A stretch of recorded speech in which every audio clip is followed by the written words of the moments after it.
everyone, my name is Nilanshi Trivedi and today I would like to tell you about the life cycle of Gandhi work. Yeah, you can say also it's Gandhi work or you can say it's Gandhi work. ठीक है?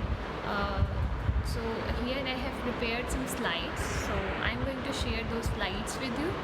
So these are my slides. Okay तो सबसे पहले हम लोग जो बात करेंगे about the distribution of the गंधी वर्क कि ये जो गंधी वर्क या कुंधी वर्क है ये जो है आपके मिलते किधर हैं, आपको कहाँ देखने को मिलेंगे ये this pest is widely distributed in India. तो जनरली ये इंडिया में मिलेंगे आपको tropical and subtropical part of the oriental region. ठीक है, तो आपको ट्रॉपिकल सब ट्रॉपिकल पार्ट ऑफ इंडिया में आपको यहाँ पर मिल सकते हैं। इस तरीके से मतलब इसका वर्ल्ड वाइड आप कह सकते हैं कि जो डिस्ट्रीब्यूशन है but generally widely distributed in India. ठीक है, तो जनरली आपको इंडिया में ये देखने को मिलेंगे। इन Uttar Pradesh gundhi work causes severe damage to paddy crop. ठीक है, तो उत्तर प्रदेश में काफ़ी जो है ये डैमेज क्रिएट करते हैं और जो इसका मेन प्लांट होता है जिस पर ये अपना इन्फेक्शन कॉज करते हैं या जो इनका स्पेसिफिक प्लांट है दैट इज़ पैडी। तो पैडी की क्रॉप पर ये अपना इन्फेक्शन क्रिएट करते हैं। तो फूड प्लांट, तो अभी मैंने आपको बताया कि क्या फूड प्लांट है इसका।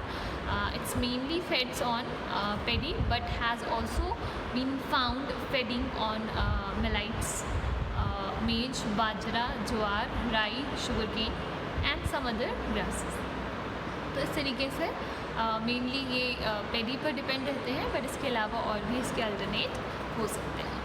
तो जनरल अपीयरेंस की बात करें तो किस तरीके का ये आपको दिखता है, जो गंधी वर्क है वो किस तरीके से आपको दिखेगा। दिस इज़ ग्रीन और light brown in colour and about 20 millimetre in length. ठीक है, तो जनरली ये स्लाइटली ग्रीन कलर का या आप जो है उस पर कुछ ब्राउनिश शेड आप प्रेजेंट होता है आप कह सकते हैं। तो ग्रीनिश और ब्राउनिश जो है कलर में ये आपको देखने को मिलेंगे और जो इनकी लेंथ है अबाउट 20 मिलीमीटर जो है हो सकती है। एक जो नॉर्मल साइज़ जो है बताया जा रहा है कि 20 मिलीमीटर तक ये हो सकते हैं। According to its name gundhi it emits a strong unpleasant smell. ठीक है, तो अकॉर्डिंग टू इट्स नेम मतलब इसका नाम ही क्या है, गंधी मीन्स गंध यानी कि एक स्मेल। और कैसी स्मेल, एक अनप्लीजेंट स्मेल जो है ये क्रिएट करते हैं। It has long legs. ठीक है, जो इनके लेग्स होंगे वो किस तरीके के हैं, काफ़ी लॉन्ग है। 4 jointed antennae are present and the 3 jointed tarsi are also present here. तो इस तरीके से जो है इसकी स्ट्रक्चर होगी। They are very active in morning and evening hours. तो जनरली ये मॉर्निंग और इवनिंग आवर्स में काफ़ी एक्टिव होते हैं। The abdomen of the female is slightly swollen at the apex. ठीक है, तो जो एब्डोमिनल रीजन होगा जो है फीमेल्स का वो स्लाइटली स्वेलन होता है जो है एपेक्स पार्ट पर। तो इस तरीके से ये इसका अपीयरेंस हो गया। और ये जो स्ट्रक्चर आप देख रहे हैं यहाँ पर that is the adult structure या मेन जो गंधी वर्क होता है उसका जो स्ट्रक्चर है वो कुछ इस तरीके का होता है। तो अगर आप यहाँ पर देखें तो इसकी जो बॉडी है वो हेड, थोरैक्स और एब्डोमेन में डिवाइडेड होती है। ठीक है, तो जो हेड रीजन होगा यहाँ से जो है एंटीनीज और टार्सीज निकलते हैं, ये पेयर में होंगी। इसके अलावा आईज़ यहाँ पर प्रेजेंट होती हैं। इसके अलावा जो ये थोरैसिक रीजन है यहाँ से जो है इसका विंग्स अराइज होगा।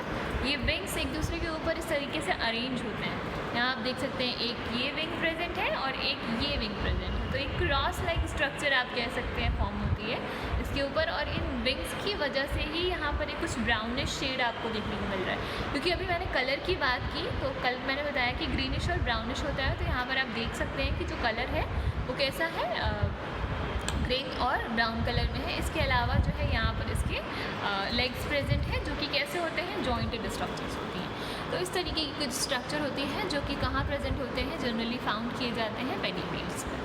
तो ये इनकी स्ट्रक्चर की बात होगी। अब अबाउट द लाइफ साइकिल, हम लोग लाइफ साइकिल की बात करेंगे कि क्या लाइफ साइकिल है इनकी, ये कौन कौन सी स्टेजेस जो है इनमें आती हैं, इनकी जो लाइफ स्पैन होता है उसमें, और कितनी जनरेशंस जो है ये मतलब जनरेट कर सकते हैं इन अ ईयर। तो लाइफ साइकिल की बात करें, it breeds throughout the year and attacks paddy crop in the month of August to October. Breeding season जो है इनका थ्रू आउट द ईयर है, यानी कि ये पूरे साल भर जो है ब्रीड कर सकते हैं। तो जो है और मेनली ये किस पर अटैक करते हैं, पैडी क्रॉप पर अटैक करते हैं in the month of August to October. अगस्त और अक्टूबर की जो मंथ होता है, इस समय पर जो गंदी बग है ये काफ़ी एक्टिव होते हैं और ये जनरली अटैक करते हैं पैडी फील्ड्स पर। The adult females lay about 24 to 30 eggs in row on the leaves, ठीक है।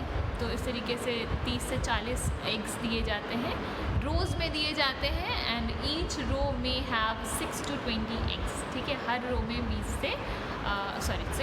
से 20 एग्स तक प्रेजेंट हो सकते हैं। द एग्स आर ब्लैक, अगर एग्स की स्ट्रक्चर देखेंगे आप तो ब्लैक कलर की स्ट्रक्चर होती है।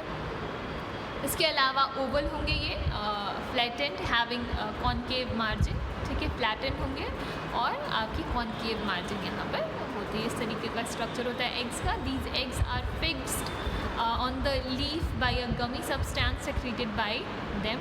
तो एक गमी सब्सटेंस सेक्रेट किया जाता है फीमेल्स के थ्रू, तो जो है जिससे कि ये जो एग्स ले किए गए हैं लीफ के ऊपर तो वो स्टिक हो जाएं उससे, ये उस लीफ से नीचे नहीं गिरे। इस वजह से एक गमी सब्सटेंस जो है वो रिलीज़ किया जाता है फीमेल की बॉडी से, और जब ये ले किए जाते हैं एग्स तो वो सब्सटेंस उसके ऊपर स्टिक कर दिया जाता है, जिससे कि जो एग्स होते हैं वो गिरते नहीं हैं लीफ के ऊपर से। तो इसलिए ये स्टिक एक सब्सटेंस रिलीज़ करती हैं।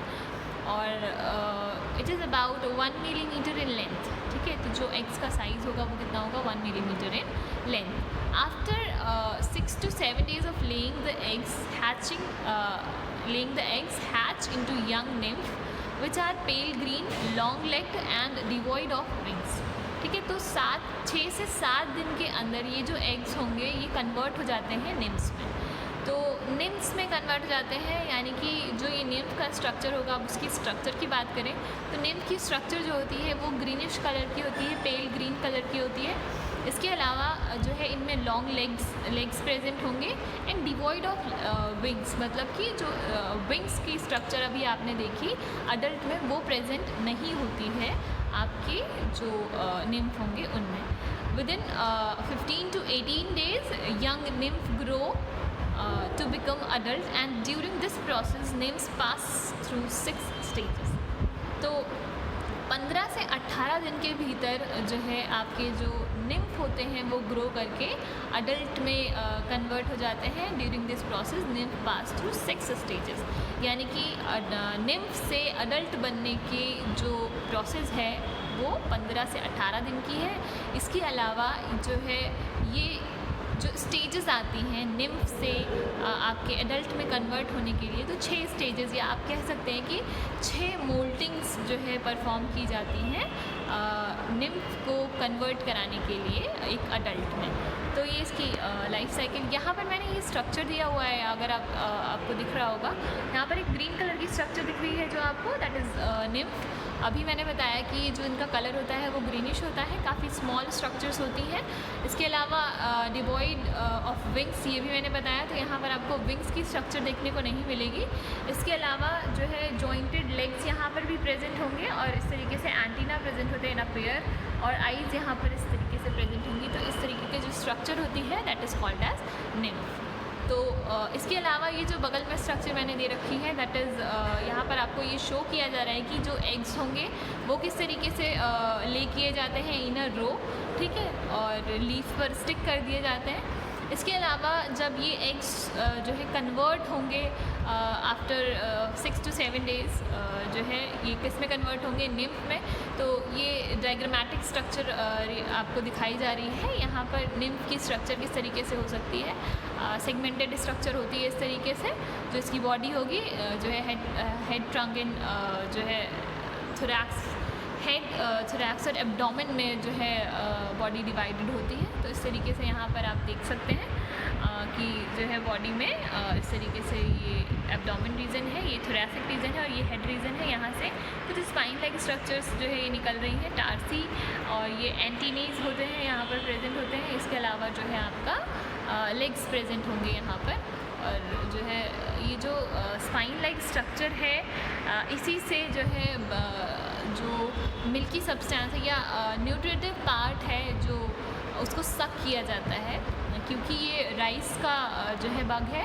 तो राइस होते हैं उनसे ये जो भी न्यूट्रिशन है उसको सक कर लेते हैं।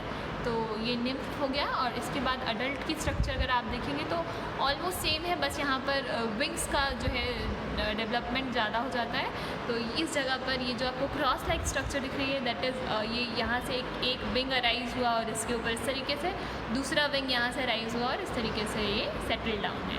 और ये जो है इसका एब्डोमेन हो गया, थोरैक्स हो गया और ये इसका हेड रीजन है। यहाँ से आइज़, एंटीनी, टार्सी और इसके अलावा जो है लेग्स यहाँ पर इस तरीके से जॉइंटेड स्ट्रक्चर्स होती हैं, ये इस तरीके से प्रेजेंट होते हैं।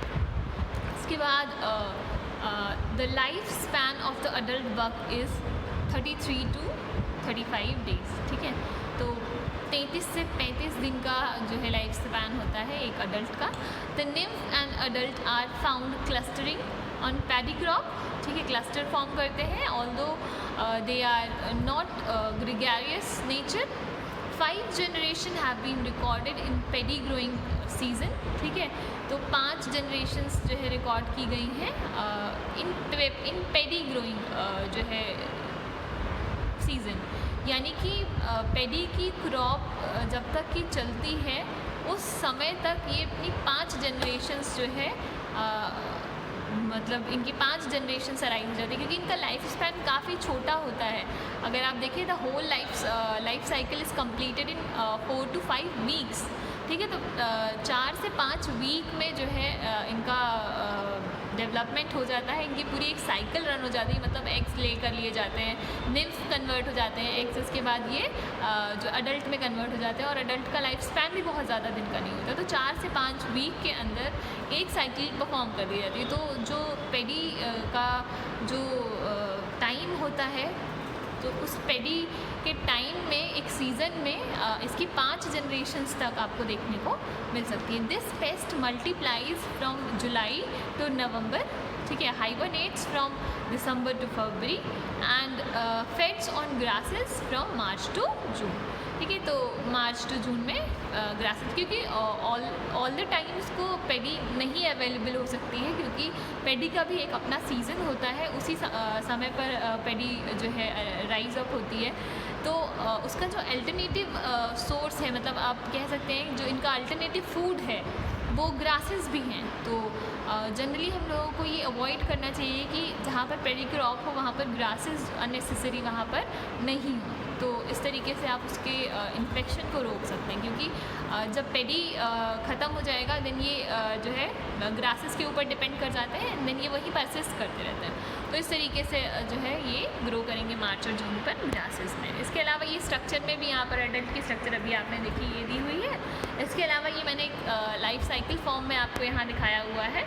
इसको हम लोग क्या बोल रहे हैं, इसका जो साइंटिफिक नेम है दैट इज़ लेप्टोकोराइजा एक्यूटा, ठीक है, इसको बोलते हैं। इसके अलावा यहाँ इसको लाइफ साइकिल फॉर्म में इसकी जो स्टेजेस हैं उनको दिखाया गया है। जो एडल्ट होंगे वो उनका लगभग 69 डेज, ये अप्रॉक्सीमेट है, कोई स्पेसिफिक नहीं है। तो अडल्ट का जो है लाइफ स्पैन बता रहे हैं कि इतना हो सकता है आपका 69 डेज़ तक हो सकता है। ये जो है ले करेंगे एग्स फर्टिलाइजेशन के बाद, तो 5 से 9 दिन के अंदर एग्स जो है निम्फ में कन्वर्ट हो जाएंगे। निम्फ में फर्दर मोल्टिंग्स होती हैं, तो उसके बाद 17 से 26 दिन के अंदर ये थोड़ा सा और अडल्ट में आ जाएंगे। इसके बाद ये फर्दर मोल्टिंग करेंगे एंड देन ये कन्वर्ट हो जाएंगे आपके जो है एडल्ट्स में। तो इस तरीके की यहाँ पर होगा। इसके बाद हम लोग इसके डैमेज की बात कर लेते हैं कि क्या डैमेज कॉज करता है जो आपका गंधी बग है। तो this is a major pest of rice. तो जैसे कि अब हम लोग बात कर रहे हैं कि ये राइस बग है, तो मेजर पेस्ट है किसका, राइस का। And attacks the pedi field at the milky stage, ठीक है, मिल्की स्टेज यानी कि स्टार्टिंग स्टेज होती है। The nymph and adult both suck the juice from developing grains, ठीक है, डेवलपिंग ग्रेन्स से जूसेस जो होंगे उसको सक करने का काम करते हैं in the month of August to October, as a result of which the it has become white and do not form mature grains, ठीक है। तो जो उसकी बालियाँ होती हैं उसमें जो है मेच्योरली ग्रेन डेवलप्ड नहीं हो पाएंगे इस तरीके से अगर ये सकिंग का प्रोसेस किया जाता है। The attacked seeds are marked by black spots of fungus which appears around the puncture point. मतलब जो सीड्स अटैक के सीड्स पर जिन पर इसका इन्फेक्शन है वहाँ पर जो है जहाँ से ये सक करता है उस जगह पर एक या पंक्चरिंग पॉइंट जिसको हम लोग बोल रहे हैं वहाँ पर जो है एक ब्लैक कलर का स्पॉट आप देखने को मिलेगा, क्योंकि वहाँ पर इन्फेक्शन हो जाता है फंगस का। तो इस तरीके से यहाँ पर जो इसका डैमेज की बात हो गई। इसके बाद हम लोग बात करेंगे द प्रिवेंशन एंड कंट्रोल की बात करेंगे। तो कैसे हम लोग प्रिवेंट कर सकते हैं इसकी जो प्रेजेंस है उसको। तो insects should be picked up by hand net and killed by strong crude oil emulsion. तो जनरली इंसेक्ट्स को जो है हैंड नेट्स की हेल्प से जो है पिकअप किया जाता है, उनको पकड़ा जाता है एंड जो है क्रूड ऑयल का स्प्रे करके जो है इसको किल किया जा सकता है। इसके अलावा in irrigated fields the crude oil emulsion should be spread which forms a thin film of the oil resulting into the killing of the bug and nymphs, ठीक है। तो इरीगेटेड फील्ड्स जो तैयार की गई जो फील्ड्स होती हैं, जैसे कि आप जानते होंगे कि जो राइस का प्लांट होता है उसको ग्रो करने के लिए काफ़ी एक्सेस अमाउंट में वाटर की ज़रूरत होती है, तो वाटर लॉगिंग करानी पड़ती है। तो वाटर लॉगिंग कैसे हो पाएगी जब हम वहाँ पर वाटर को होल्ड करा पाएँ। तो होल्डिंग कैसे होगी वाटर की, मतलब हम सॉइल को एक जगह पर इकट्ठा कर लें, उनकी रोज़ बना दें, सॉइल एक जगह इकट्ठी करके इस तरीके से रोज़ बनाते हैं, बीच में गैपिंग छोड़ देते हैं, तो वो जो गैप रीजन होगा उसमें क्या करते हैं, पानी भर देते हैं, ठीक है। तो इस तरीके से जो पूरा एक फील्ड तैयार की जाती है राइस की प्लांटिंग के लिए, तो उसे हम लोग बोल रहे हैं इरीगेटेड फील्ड। तो जब ये फील्ड तैयार की जाती है उसी समय पर जो है क्रूड ऑयल जो इमल्शन है उसका स्प्रे कर देने से क्या होता है कि वाटर के ऊपर जो है जो वाटर वहाँ पर फिलअप किया गया है उस वाटर के ऊपर एक फिल्म, एक थिन फिल्म जो है बन जाती है ऑयल की, जिससे कि जो है जितने भी आपके निम्फ होंगे या अडल्ट होंगे वो वहाँ पर किल हो जाएंगे। तो इस तरीके से ये प्रिकॉशन लिए जा सकते हैं। इसके अलावा paste should be attracted by light trap and destroyed, ठीक है। तो पेस्ट जो होंगे वो अट्रैक्ट किए जाते हैं लाइट ट्रैप के थ्रू में, मतलब इन द नाइट जो है जनरली आपको पता होगा कि जितने भी आपके पेस्ट होते हैं वो लाइट के प्रति जो है अट्रैक्ट करते हैं, अट्रैक्टिव होते हैं। मतलब जो है रात के समय अगर ऐसा कुछ सोर्स डेवलप किया जाए जहाँ से काफ़ी लाइट इमिट कर रही हो, तो जो भी बग्स होंगे वो लाइट की तरफ अट्रैक्ट होते हैं और उसी समय पर जो है उसको ट्रैप कर लिया जाए और उनको वहीं पे डिस्ट्रॉय कर दिया जाए। तो इस तरीके से प्रिवेंशन किया जा सकता है। The variety of rice used should be such in which grains come out at the late stage from the sheath, ठीक है। तो ऐसी varieties का यूज़ करें जो कि जनरली तो उसके लिए प्रोटेक्टिव हो, मतलब जो है इम्प्रूव्ड वैराइटीज़ का यूज़ किया जाए। इसके अलावा कुछ वैराइटीज़ ऐसी होती हैं जिनसे कि ग्रेन की जो ग्रेनिंग से मतलब जो प्लांट में ग्रेनिंग होती है वो थोड़ा सा लेट होती है, तो जिससे कि इनकी एक जनरेशन ख़त्म हो जाए या इस तरीके से टाइम का जो है यहाँ पर रोल दिखाया जा रहा है। तो इस तरीके से भी आप प्लांटिंग कर सकते हैं राइस की। Wild grasses should be remove from the paddy growing areas. तो वाइल्ड ग्रासेस को रिमूव करना चाहिए, बिकॉज अभी मैंने बताया कि जो सेकेंडरी फूड है इसका वो वाइल्ड ग्रासेस ही हैं। तो जब पैडी नहीं होगा तो ये वाइल्ड ग्रासेस के ऊपर जाकर के अटैक करते हैं और उनसे न्यूट्रिशन टेकअप करते हैं। तो अगर वाइल्ड ग्रासेस नहीं होंगी तो उनको फूड की स्कार्सिटी हो जाएगी और जिससे कि वो फर्दर जो है मूव आउट कर जाते हैं, वो वहाँ से चले जाते हैं। तो इस तरीके से आप उसको कर सकते हैं। इसके अलावा 0.25% BST should be spread before flowering, ठीक है। फ्लावरिंग के पहले 0.25% BST का स्प्रे कर सकते हैं। इसके अलावा dusting of pedi field by 2.5% Eldrin and 5% Coladrin and 5 to 10% BST has been found to be used for tool for the control of the paste. तो इस तरीके से कुछ चीज़ों को करके हम इस पेस्ट से जो है आप बच सकते हैं, अपनी क्रॉप को बचा सकते हैं। तो इस तरीके से ये सारी चीज़ें हम लोगों ने पढ़ी about the life cycle of the gandhi bug. So thank you so much for watching the video.